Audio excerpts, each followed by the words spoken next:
So it's great to talk to you. I'll just do a little introduction.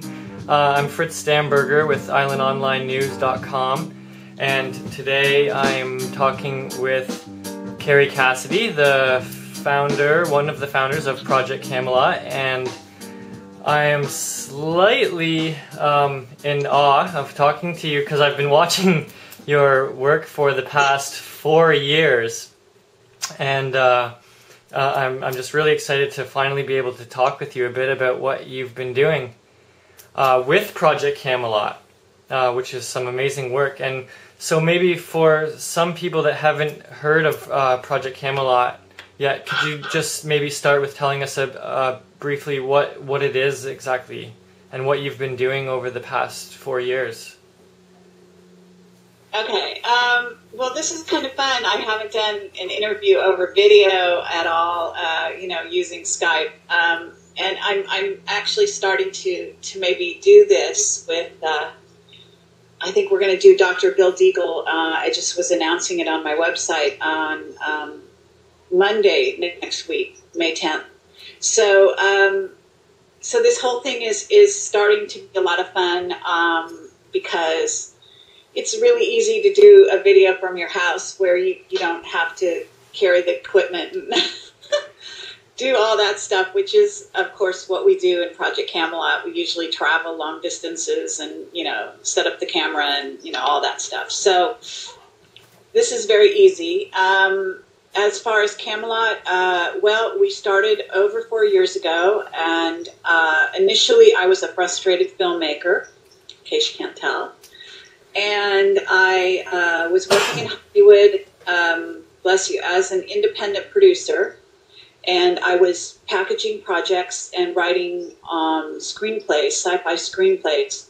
And I was doing a lot of investigations on the web in the sector that Project Camelot is concerned with, which is black projects, you name it, really, conspiracies, etc. And I was very heavily researching to do a screenplay on the Anunnaki, and I stumbled on the wingmakers.com website and found that they had kind of moved along that line and had written already a screenplay.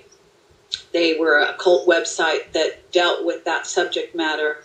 And so I wrote to them and ended up getting an option on the rights to represent their project to get it made into a screenplay and a movie.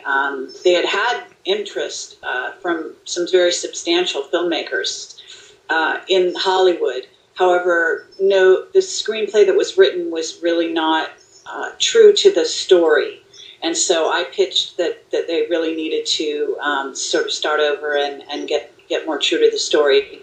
Ultimately, I pitched it to the development executives at DreamWorks, James Cameron, his development executive, and a few others as well.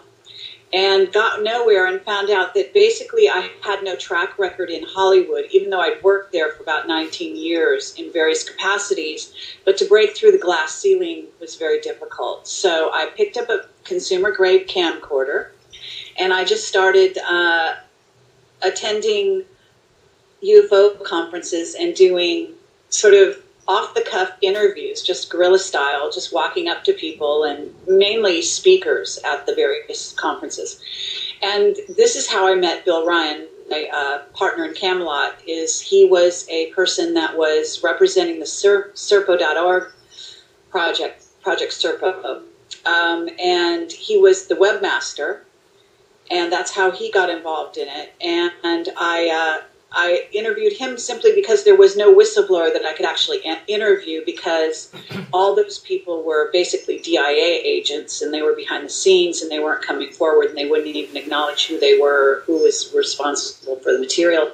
So I sort of grudgingly asked Bill Ryan if he wanted an interview, and he agreed, and he was speaking at Laughlin. So I went to Laughlin, I interviewed him and Bill Hamilton there, and ended up just kind of hitting it off with Bill. I thought he had a very good attitude. He was very well balanced. He wasn't trying to sell anything. He was very sort of open to the questions that I asked. And I already had kind of my style, which is now a bit notorious, I think, for asking the hard questions, whatever. And we went to dinner, and then ultimately I went to, had some, my mother had passed away, and I had a small inheritance. I decided to go accompany William Henry and Jordan Maxwell on a trip that they were doing in Egypt, investigating the sites of Atlantis. So I spent money doing that, and then on the way back I stopped off and visited Bill in England, where he was living at the time. We went to Stonehenge, and then we went down to Tintagel, one of the former homes of King Arthur. And both of us had, or at least I had, very strong memory recall of the King Arthur times when I was there, and was very struck by that.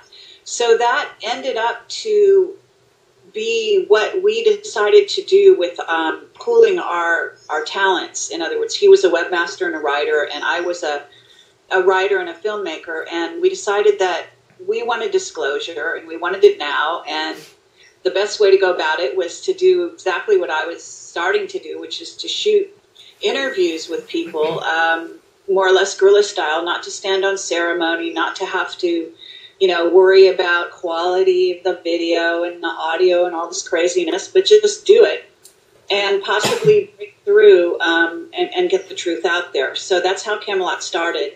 And we were inspired by the Round Table legend of King Arthur, and that's why we named it. Actually, right then and there, we named it Project Camelot. I had written a screenplay called Project Moondust, and I knew that from my investigations that the word project often was used in black projects before the name of whatever they named something. And so Camelot, you couldn't just call it Camelot, because Camelot, there's a zillion websites out there called Camelot. But interestingly enough, there were none called Project Camelot, at least that we could get. I think we weren't able to get projectcamelot.com. For some reason, that was taken, although I don't think it was ever used. But we got projectcamelot.org and .net, and that's how we started. Okay, and now, so you guys have been at it for about 4 years now, interviewing. And how many interviews do you think you've done by now? Do you know? Do you have any idea? I'm not. Bill is really the numbers person. Yeah. My expertise is. Sorry, my screen is going dark here.